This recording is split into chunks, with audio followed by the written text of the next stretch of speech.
I am joined by the determined filmmaking force involved in 217 titles, including his most recently directed film, First Shift, which we'll talk about hopefully as well. I'm joined by Uwe Boll. Thank you so much for joining us. I really do appreciate it. Yeah, absolutely. My pleasure. Yeah. Oh, that's great. Now, in the interest of openness and cards on the table, many years ago, I studied screenwriting, and one of the units I did was film criticism. And I thought to myself, I want to find out from you, what do you think makes a good review? Like, what's an acceptable review? Because there's a strong chance I'm not going to get beaten up, hopefully. But what makes a good review? What are you looking for in terms of an acceptable review? I think a good review is written in a way that people do their homework and watch not only the film, but also are able, based on knowledge, to put the film in perspective. You know, like in the historical perspective, what kind of genre it is, history of the genre, and of course also what time it's coming. You know, that matters too, like when you make a film, about what subject matter. And a lot of reviews, I think, are now in today's times just a quick reflection of, I just watched this, I type it up, I release it on the website, and they don't really dig deep. I mean, you see that yourself, that some reviewers in big newspapers, they actually still put the work and effort in. And then you have a lot of like online reviewers and whatever, they don't put the work and effort in. And you have also the feeling, especially me in my highly criticized films, a lot of times I had the impression they didn't even watch that film. They watched the trailer, wrote the whole review about it. So, and that should be disqualified, basically. Well, yeah, for sure. I think that sometimes when people are making those judgments, it's about the pace of being the first one to do it. And that often is a case of a review based on possibly a trailer, possibly the first couple of minutes, a synopsis, a Wikipedia article. I guess because you can access the internet straight away and throw your feelings at it, that's definitely different to when I studied criticism 20 something years ago. There was a structure we had to follow, and I didn't always agree with that, but it certainly made me think about the film more. Yes. Yeah. I mean, I've wrote a lot of like various reviews in my life. I as a hobby, and also like for myself when I was younger, I basically cut out of the TV news what films I watched, and then I criticized them, or I wrote things together. And in German language is my book out, Tabula Rasa, where a lot of like my old diary stuff is in. And there I wrote like for pages and pages about films and genres and directors and so on. So I think, first of all, a good reviewer need to love the film, or love film in general, not the specific film, but he should love film making and respect filmmaking, and he should love film and in general being a film buff or film fan. I think that does, you know. So yeah, I agree. I think certainly in terms of appreciating how difficult it is to make a film, in terms of not necessarily critics, but the audience themselves, with the films that you've made so many, do you kind of see sometimes the content that you put in your films as like a jewel, or almost deliberately antagonizing people, like kind of getting people to feel an emotion? It doesn't matter what that emotion is. What is your kind of do you see it as a battle, or do you see it as how do you approach filmmaking in that sense? I think that based on the totally different kind of films I shot, like also genre.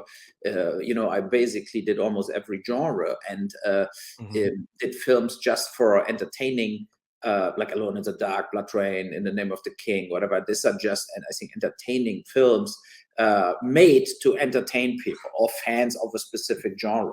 Then there are films like Rampage or Assault on Wall Street, Darfur, Stoic. This kind of films are more kind of mostly also written by myself. And what I did was the video game based films, and subject matters I'm really interested in, and I want to show a perspective on it or make a social commentary on something. Assault on Wall Street is for sure a commentary on the 2008 banking crisis, and the people that killed themselves and people that lost everything, and all that bankers didn't really suffer. If you get fired, but you get $50 million in bonus payments in the last 12 months, losing the job is not like you lose your house. And like in my case, how the wife is killing herself from the guy. And so I wanted to make a gritty film in a way,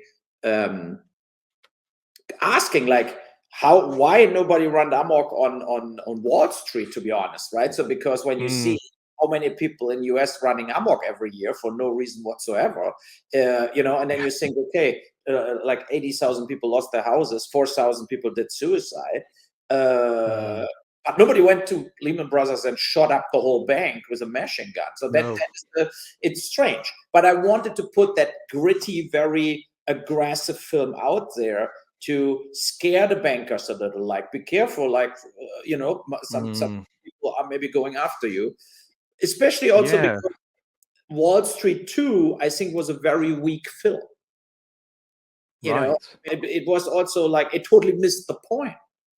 I feel, like the first one was a real social commentary of this kind of mergers in the US where big companies swallowed up small ones.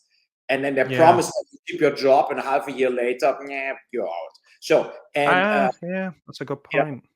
And I felt like a lot of times when I make these films, they're very drastic, very realistic approach, like Rampage 2.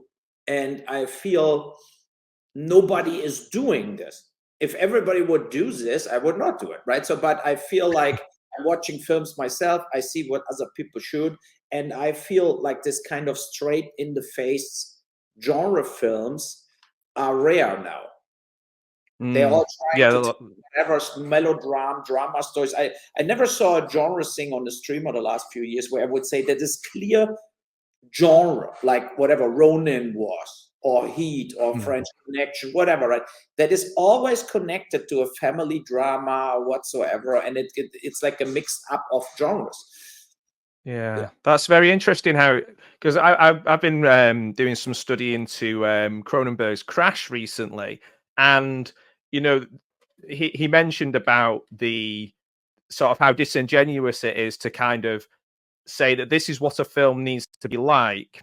The character needs to have this sort of arc, and yet the people making it might be morally reprehensible, but what they put on the screen has to follow this moral code that films always have to follow. We always have to have these things. Whereas to not make a judgment on those characters is actually braver and more realistic, and let the audience work it out for themselves.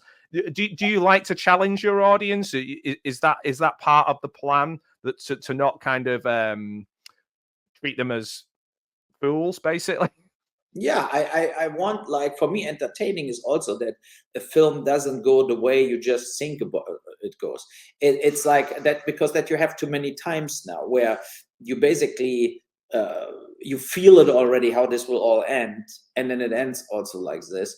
And I want to make films, they have some surprising elements, and maybe going in directions also what the audience didn't believed before, and also where the audience can learn something, where they learn a different point of view, or a different like seeing a subject matter maybe different after.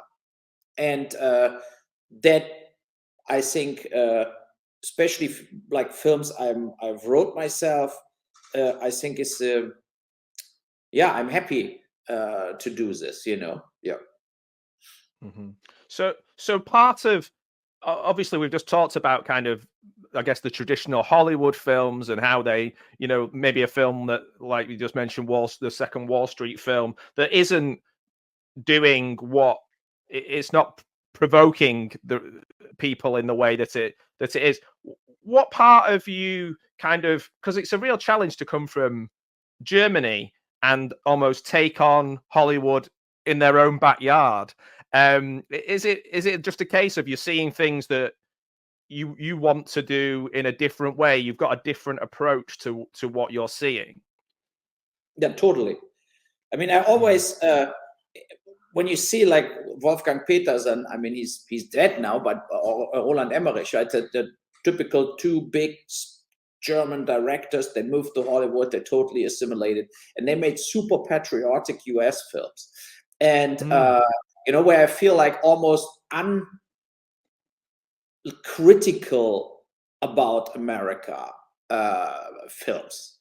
And I react allergic to films like this, where you don't question the whole US politics and setup. So I'm more a bigger fan of the Oliver Stone films, for example, from the older days, Born on 4th of July, Platoon, Natural Born Killers, who criticize in an entertaining way the system, but also show reality. And I feel always they sugarcoating everything. So they were good filmmakers, absolutely. They're both still like Roland Emmerich is a good filmmaker, but they are both not great filmmakers. Let's say it this way. So I always want to put the finger in the wound, where it hurts. And if it's against Germany, like Stoic plays in a German prison, even if I shot it with American actors. Auschwitz, of course. Hanau, about the terror attack in Germany. That was the film like 2 years ago what I did here in Germany. So I want to, in a way, steer the pot about subject matters that are unsolved or where people try to blur it, try to blur the facts and don't really want to hear it also. So that's maybe also one of the reasons that they did more personal films and political films. They're not like super successful. They were shown on stream and DVD and Blu-ray, but they're not like world hits or something because they're also not like feel-good films. Yeah. We're not trying to make a film by committee and tick every box to get everybody watching it. You're going to, choose an issue. I mean, certainly choosing what you would classify maybe as American issues, whether it's mass shootings or even video games or global issues like the environment. There are some people who don't want to engage with those subjects. So I imagine there's, that going in, it's a kind of a brave choice to make those films. It's not going to be 5 o'clock on BBC One. Yeah, exactly. Yeah. But in a way, also what I recognized in the last like 1.5, 2 years is there is a trend that I get evaluated different now. Like the amalgamation of films had an impact over a while, and people saw that it's not the guy only who did like Alone in the Dark or House of the Dead or whatever.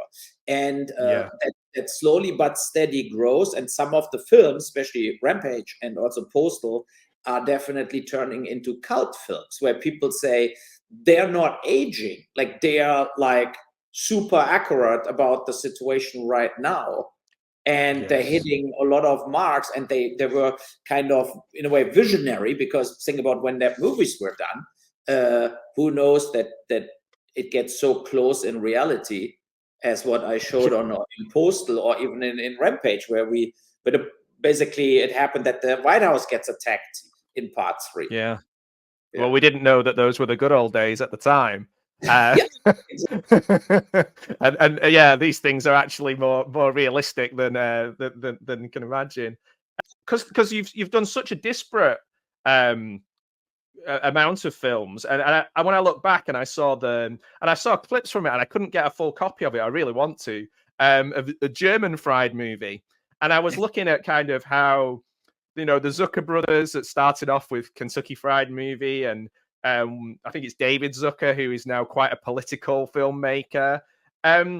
Was there any influences, like sort of unusual influences that people might not think of when you were starting your career? Maybe that, like we've just discussed some famous German directors that you haven't followed their path. But was there any directors from around the world that you saw and you thought, oh, these are influences that people might not have thought of? Yeah, 100%. The Zucker brothers. I loved all that comedies, and then later Naked Gun and all that stuff, Airplane. So, and that was definitely the humor what drove us to German Fright Movie. Besides the fact that you didn't have to shoot it all in one big chunk, you can have little scenes done, and then you can prep for another 3 weeks, do another scene, and get the actors for free doing it. I mean, for the first film. But I think we did in a way, like the writing was better as the filmmaking, I think, in German Fright Movie. But we were very harsh humor about real things, like Rammstein, where the US airplane crashed into the audience and stuff like this. We made jokes about everything, the first Iraq war. And that is exactly my humor, right? So I like very, let's say, no-go zones in humor, like what Ricky Gervais is doing in stand-up or whatever, and then doing stuff like this in film. And then later with Postal, I came 15 years later or even more back to this kind of humor at one point with Postal. So, but I was definitely influenced by this kind of like comedies doing it.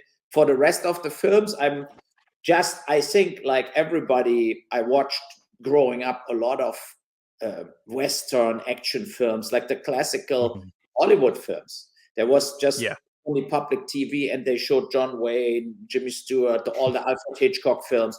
That was how you grow up.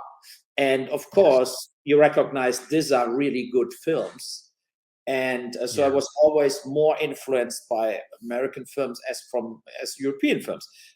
But of course, there are also total masterpieces in European cinema. And then when some film comes, Germany, it was not so many, but when like Fitzcarraldo came from Werner Herzog, we watched it, right? It was a crazy film in Latin America with that boat over the mountain, whatever, a crazy, crazy film. But it had a real impact, I think, not only on me in Germany, but because it was so different as all the German films ever done. It showed like an epic. And then Life of Others later was a great film. Toni Erdmann was a great film. So there are a few German films that are very, very, very good, but not so many. Because Herzog's sort of an interesting personality as well. So like even now, people are really interested in him because he's quite an enigmatic person. They like the way he speaks, the way he explains himself, as much as they like his movies. Similar to yourself, do you find that it was your personality as well that people have attached to, that's maybe helped your success? Yeah, I think there were various things. Like first, my shoots are for the actors normally a very positive experience, because I let them also do their thing. They can try a shot out, so I'm not a director who say, look, that is how it's written. Now you say it this way and you stand here on your chair. So whatever. So they like it to do a little also improv, adding some things to it. And I think actors like this also, that I'm fast shooting with 2 or 3 cameras rolling, and that I'm not like between takes waiting for half an hour and think, what should I do now? So it's like we keep moving. And so I'm not doing a lot of overtime also. So that is, I think that went around that to the agents and managers also, that they like to shoot with me. So that was good.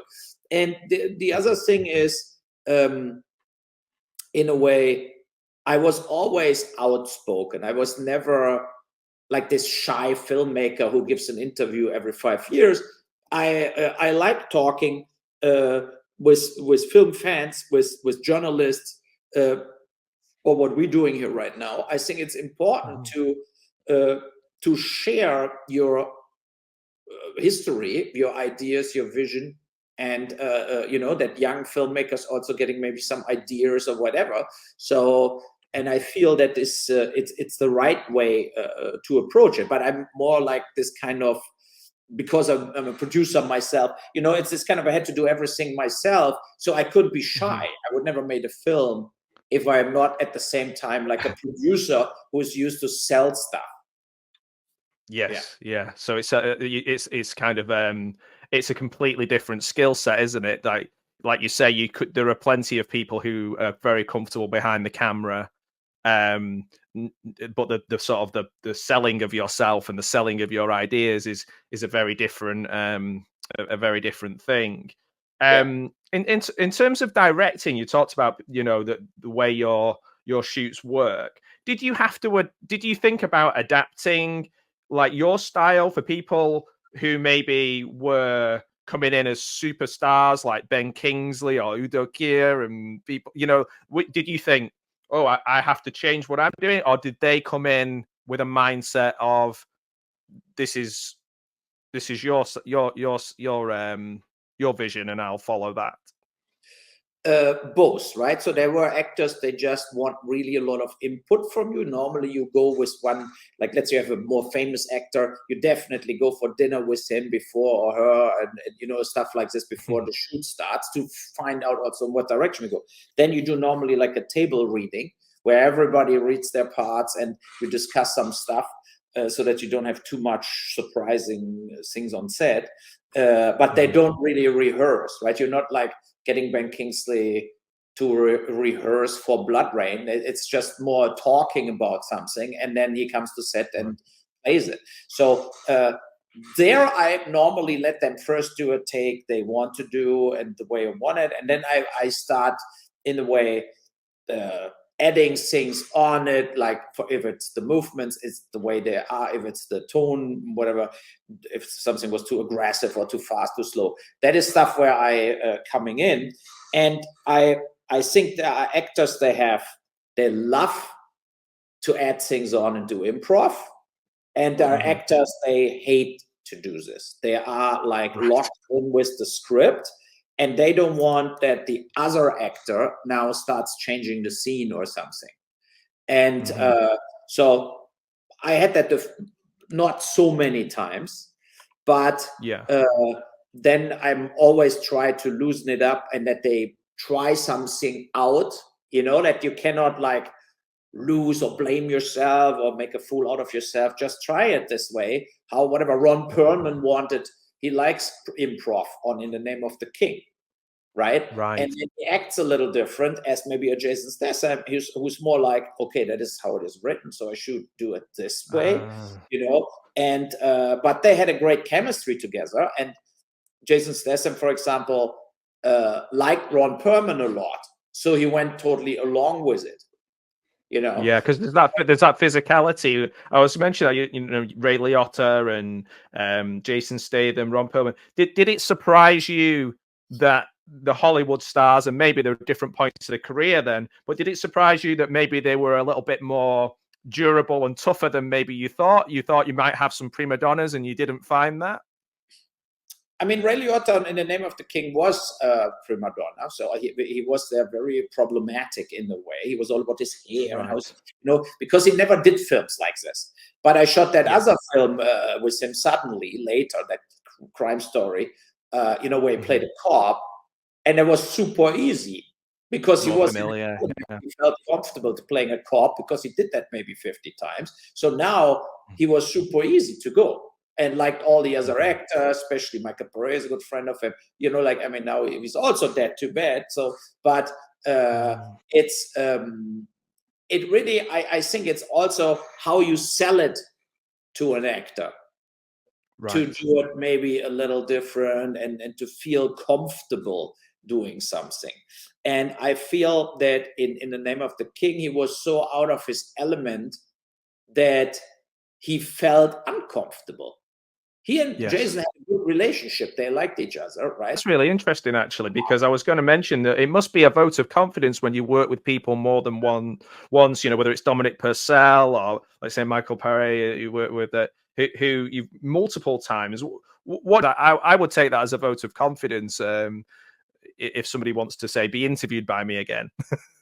Yeah, no, totally. I mean, there are a few like Clint Howard, Mike Bray, Dominic Purcell, Aaron Kaplan, Brandon Fletcher. So a few of Michael Eklund, a lot of like actors, maybe not the superstars, but name actors. Also Ray Liotta.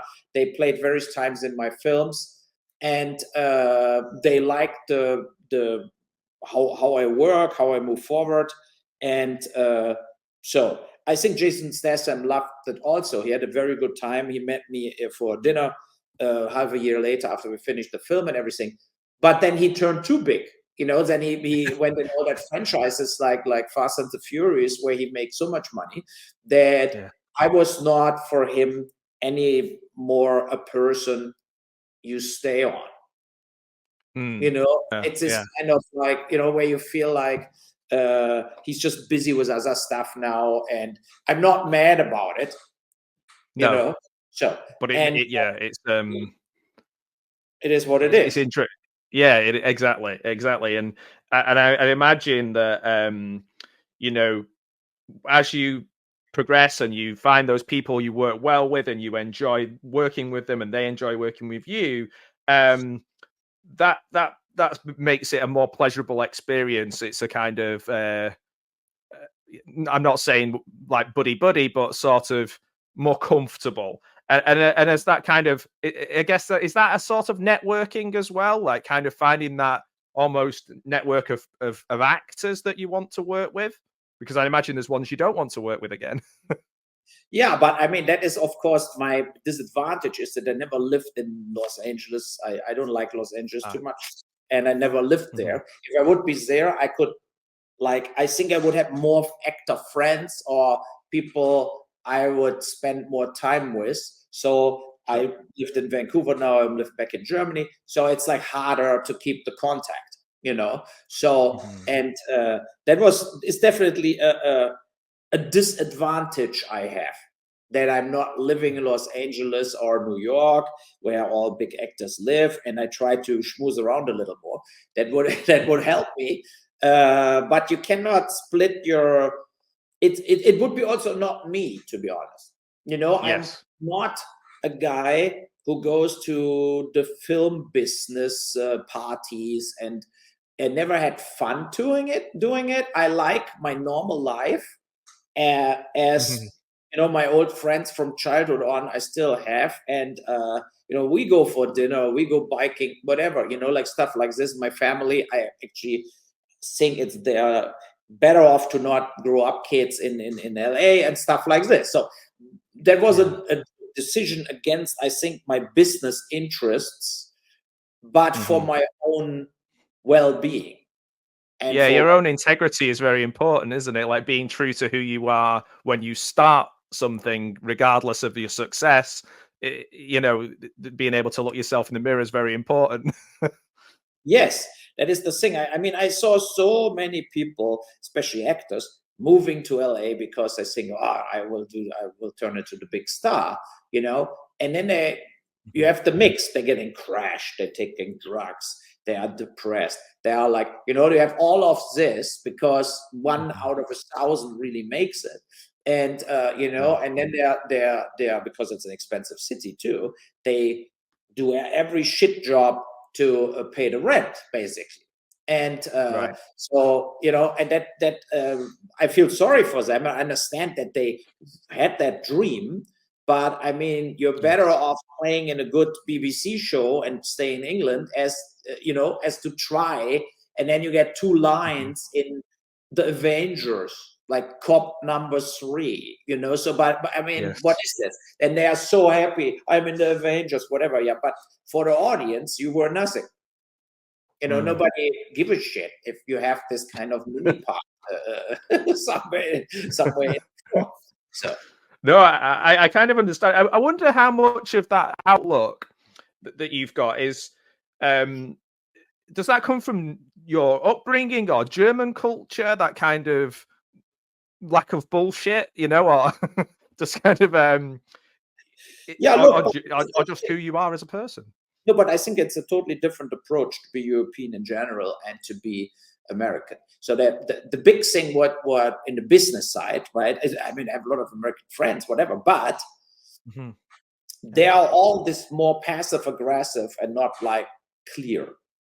And you know, for example, if I asking English actors to play in my films, all their agents, like I tried to get Liam Neeson for my new film, but he's not doing it. So because he would not play a good guy necessarily in my film, and I think he wants to play the good guys. But you make the offer, they respond, you get an answer, done. Right? So you make an offer to Nicolas Cage in America, you never even get an answer. So like they're getting super silent on you. And that you have a lot, that you have to basically get it out of them to say no, because they say nothing. And I think just the straightforward nature.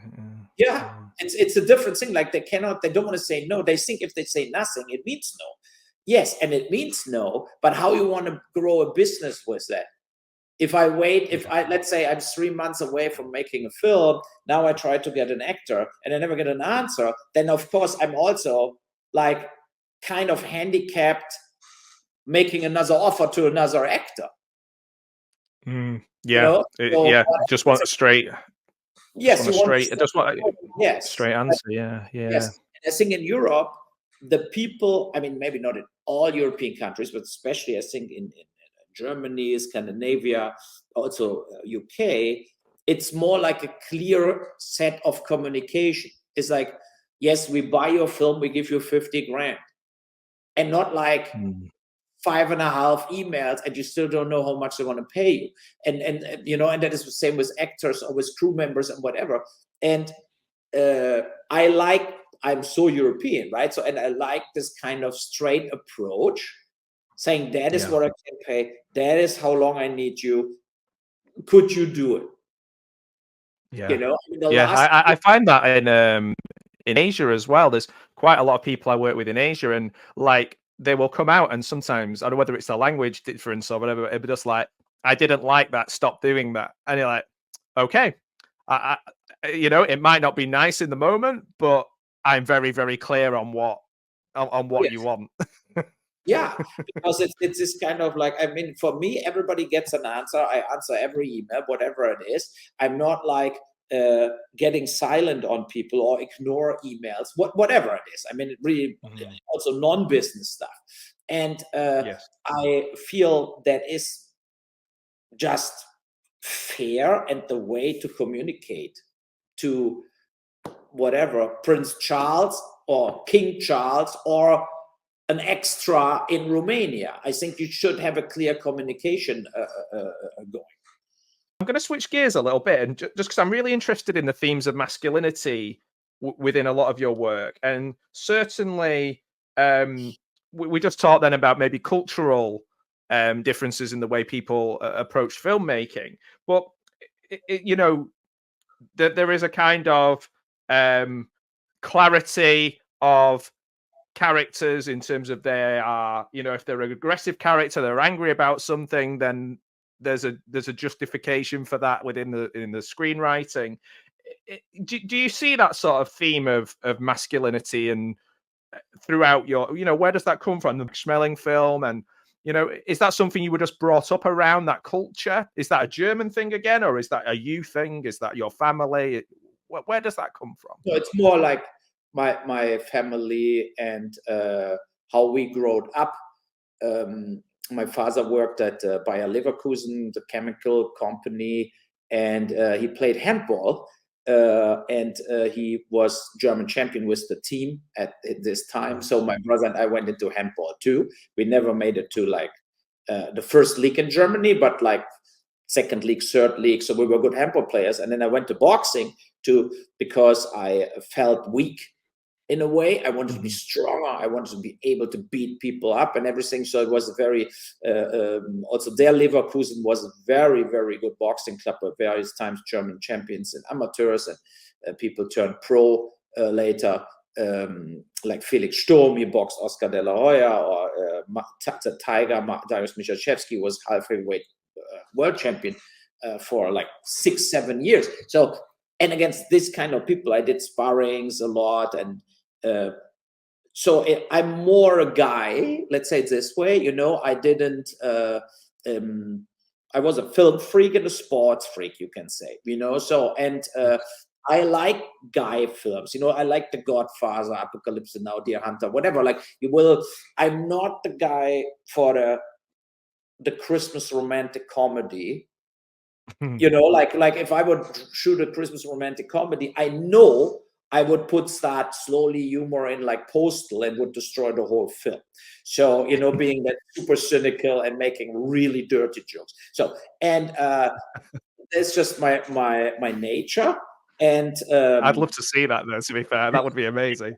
and, no, but I mean, that is the thing. It's like, that's just my nature. I'm very cynical, but at the same time, I like also this kind of genre films, like war films, like stuff like this. There were like a lot of these films where I mentioned Raging Bull, Goodfellas, and so on. They really put the stamp on me what I love as films too. And when I watch whatever Moonlight, or Everything Everywhere, whatever, like this kind of films, it's like La La Land, whatever. I'm aware these are good films, Yes. but I'm not really getting the emotional connection to it. I just watch it and think, yeah, so what? It's that it's not existential for me. I'm more like a radical existentialistic person who goes to the jugular to make films about life and death, and Yes. so that is more my mentality. That's really interesting. Sometimes people forget that there is a different way to creativity. I recently interviewed Dacre Stoker, and he was talking about Bram Stoker and how his rugby background and lacrosse and physicality is all there in the books and all there in the characters. And people forget there is a different way into creativity. It's not kind of I wandered lonely as a cloud. There's a physicality to creativity as well. There's a blood and guts element to things. Yeah, and I mean it's also, I think, in art in general, to be a painter or a writer or a musician, a composer, is so much more private, personal, and intimate, right? So, but as a filmmaker, you have to be both.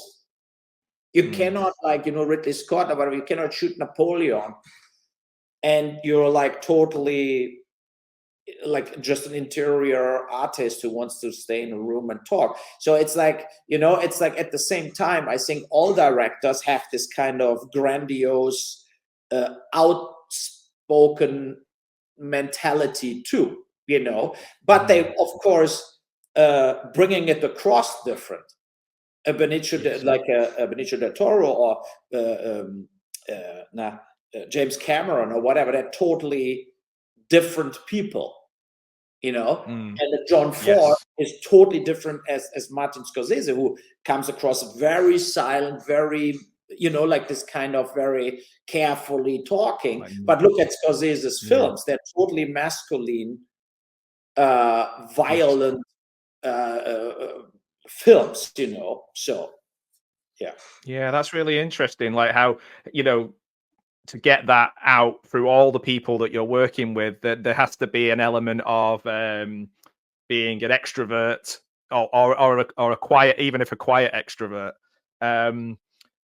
So thinking about the films that are around that you're connected to at the moment, the most recent directed film, tell me a little bit about First Shift. I'm really excited. That seems like a cop movie that would sort of sit in those nice 80s cop movies that I really enjoyed.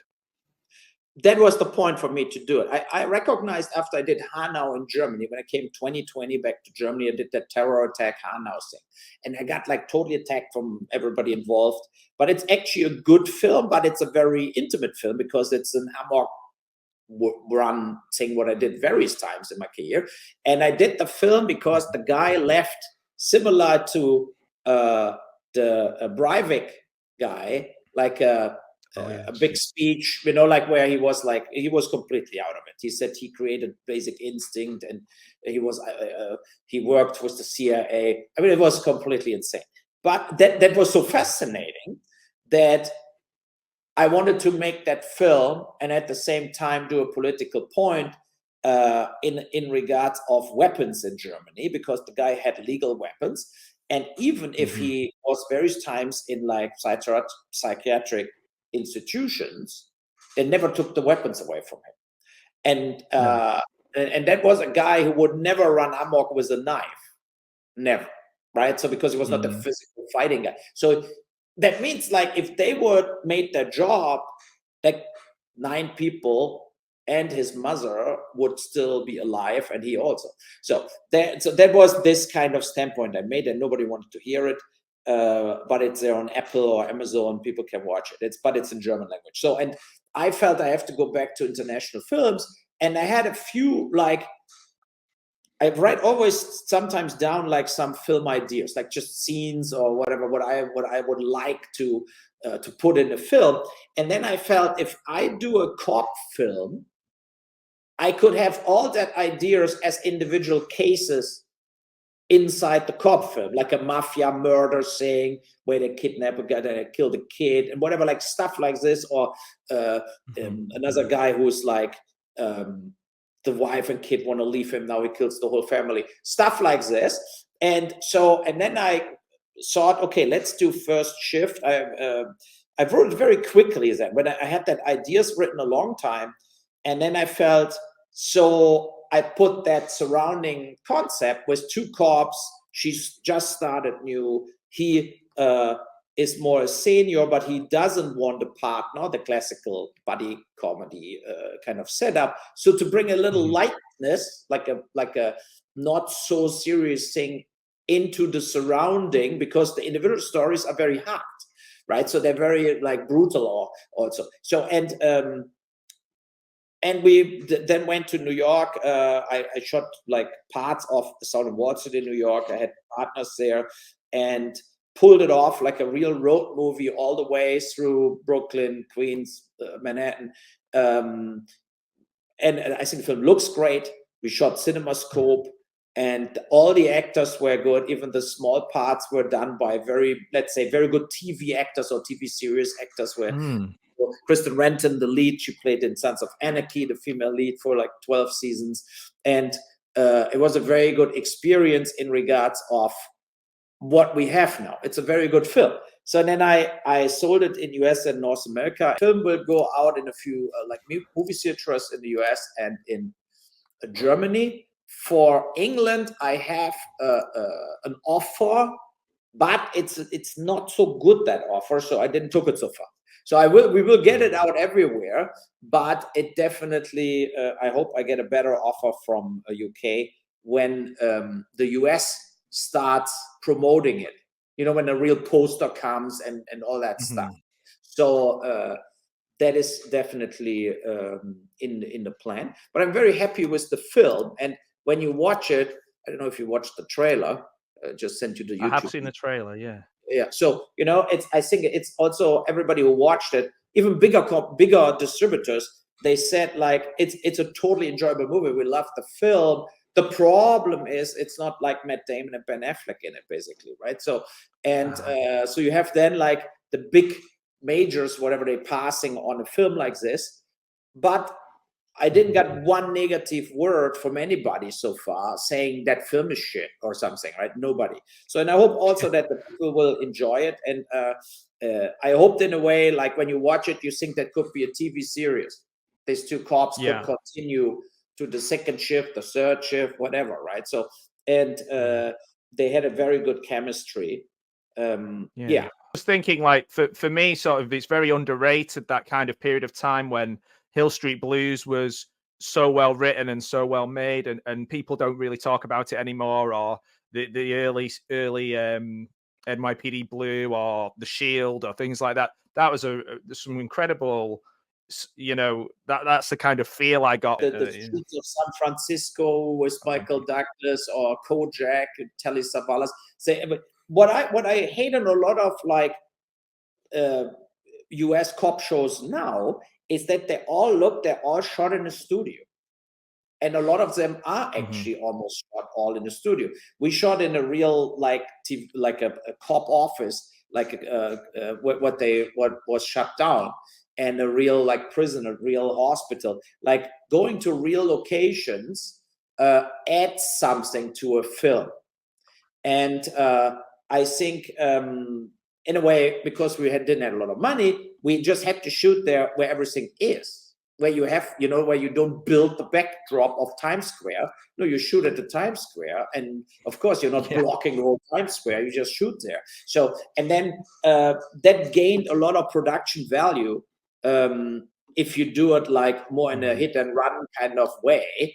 Then you don't have to pay 4,000 extras in the background, how they would do in a Will Smith mega movie or something. So, and I mean, in April, I plan to shoot Run, is also kind of an action film, but more back to more political. It's about the migration crisis in Europe, where so we'll shoot it in Croatia, but it will play in Italy. But I have in Croatia a co-producer for Max Schmeling also, and so on. So we shooting it there and faking Croatia like Italian harbor, city, beach. And it's basically the refugee boats coming in. And then we have a day where everybody's so fed up, then one of the refugees gets very violent, whatever. So the whole situation boils totally up to a big fight. And it's not totally against migration, but it's also not pro mass migration. So for me, when I watch now that extremes in Europe, also in Germany, it's this kind of like, if you say we have too many migrants, especially from Africa, then you're a Nazi, and I think it's time to bring that subject matter more back to the middle, saying like a discussion. Yes. That you can, I mean, look at the whole Brexit in England. I mean, it was all based on migration issues. And I feel if we don't want that it gets at one point very violent, we need to limit migration, and we have to help directly in Africa, but not helping with here is a sandwich, helping with building industries there. What we did in China, what we did in India. Europe has so much manufacturing in China and India, right? It could feed all of Africa if half of that countries, half of those companies with government support would start manufacturing things in Africa. And I can't think of many films that people are making, like you say, or if certainly people are commenting on it, it's very hard in one direction. There is no kind of discussion, where you might go, that's not right, it's not wrong, it's just different to my opinion. That seems to be something that's being lost, that nuance and kind of, like you say, letting people discuss it and look at both sides and kind of come to their own conclusions. Yes, because I think that'd be so tribal. The government in Germany right now has 20% support in the population. And I voted for the government who's right now in the government. But I wouldn't do it now, because they basically close their eyes and act like nothing is bad. It's not, like they're just acting like it doesn't happen. But it happens, So, and then the little cities, they have containers with all the refugees and they are not allowed to work. And then they're hanging out in the bus stations and whatever. Like, in the inner cities, most young men, they're getting drug gangsters, whatever. Like, I mean, it is visible and it is there, and the statistics show it. And I think we need to face reality to not let it go completely out of control. Yeah. So, and that is the thing where, but I am also totally against the right wing people who just say like close all the borders and shoot everybody who will come. So, I mean, like that is not working, especially in Europe. And you see it even in England. There's so many now. Yeah, and I feel like that's certainly so careful in how things are presented and used as kind of political things to get the teeth in when it's coming up to an election. and kind of how accurate the things are, and all this kind of thing. That I'm not the most political person in the world, but what I do get frustrated with kind of using things as they say, like dog whistles to kind of distract you from the things that matter, whether it's homelessness or poverty, the cost of living. These are things that normal everyday people, and I'm Yes. from a working class background, and these things really matter. Being able to eat, suddenly those things are forgotten about because we're going, oh, have a look at this boat coming in at Dover or whatever it is. That worries me, in the sense of how it's presented. And I totally agree with you that I think that being able to look at things analytically without commenting is the only way you're going to find out the truth. Yeah, but that is what I feel like, when I show the migrants coming on that boat with smugglers with sympathy, like the smugglers are assholes, they make money, right? So, but they just want a better life. They are not coming over to say, I will never work and just abuse the social service system, because they don't really know what will happen to them. But they're not getting allowed to work. Then they are in camps for a year and all that stuff where all the moral goes down. And at the same time, I totally understand the business owners, especially in Italy, go to Sicily, Lampedusa, and everywhere, where all their business is in the shit. No tourist wants to come anymore. If every day comes a boat with 50 people, right? So, and they're swarming out on the beach. So people are scared. They don't want to go there. So now the little town goes down the drain. People are fed up. We have to have that discussion. But that discussion, if you have that discussion right now, if I'm in a talk show in a German TV and I start this, what I just say, they think I'm a right-wing nut. And because the journalists are all on the side of the government, right? And you think like, but I'm not. And it has nothing to do with right or left. It has to do with common sense. And you cannot bring people in danger without need to bring them in danger. Yeah, and I think the fear that the sort of the fear of even discussing things is a concern. And when you look at your films, are there some of them that are more? I've heard people describe, say, Auschwitz and Max Schmeling as more sincere, but I would say there's a sincerity in all of your film. That I don't think you go into any of them without passion. But are there ones that you that stand out to you that are kind of have that you have a more of a heart than head approach to, if that makes sense, or like ones that mean kind of a bit more to you personally? Yeah, for example, I think Stoic is a very, very good movie. I didn't know who would make that better or I would make it better, but it plays all in that jail cell and is very, very brutal based on real events. But for my heart, like where I really love this film is Darfur. It's very gruesome, but it shows that all that massacres in Sudan, and it's acted by Sudanese refugees together with Hollywood actors, and it's like Hotel Rwanda, this kind of films. It really gets you. A lot of people, you have to cry when you watch the film because it's heartbreaking. And Sudan, they hacked 500,000 people into pieces. Darfur was very well received as well, wasn't it? In terms of and I think it's an important film because I did it when the massacres were still happening. The Bashar guy is still not in jail or whatever, who is responsive for it. And also close to my heart, of course, is Postal, because I think with Postal I broke all the rules, and this kind of art shouldn't be limited. It shouldn't be vogue. It shouldn't be this kind of like censored at all. And a film like Postal would now never get distribution or whatever, would not happen. No. Even the game might not have been made. I remember sitting in my friend's bedroom playing Postal on his PC. He was a real PC gamer, and I don't know if that game would get made. What was that a challenge as well? Did you have lots of pushback from people who were hardcore gamers because you've done so many films that come from game licenses and you've gone in your own direction with them? Have you had people frustrated because it's almost a political thing, making a film about a game that they love in a way that isn't slavish to the game? Yeah, I mean, I got that with House of the Dead and Alone in the Dark, you know, but with Postal, a lot of gamers love the film too. And the game company loves the film. And I It's a mean, I wild said game. also like that is I think it's also one of the best game-based films ever made.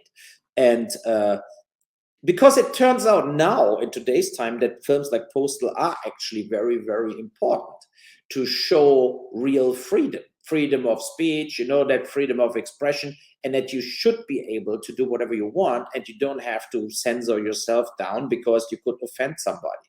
And so that is why Postal is very, it's my favorite film to watch again. Like when people say, what film you love to watch again from you? It's definitely Postal with an audience. And of course, the Darfur Stoic, Sound of Wall Street, they're all harder hitting films. And I love Rampage 1.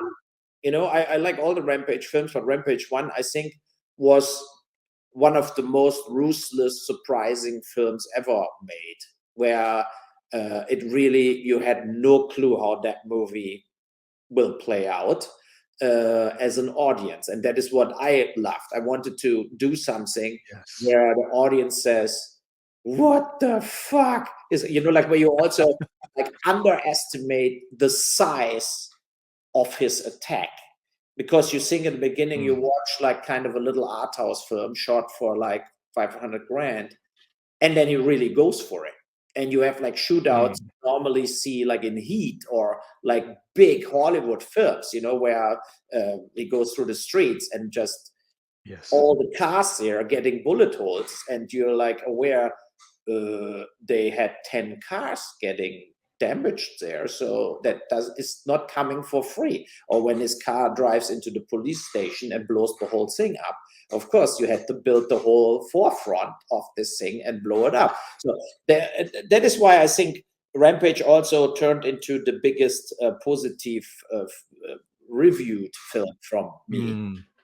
Because I think that people give it that respect, what it deserves. And it has not the cliche ending. It doesn't have this kind of, oh yeah, but in the end they will shoot him or whatever, right? So it didn't.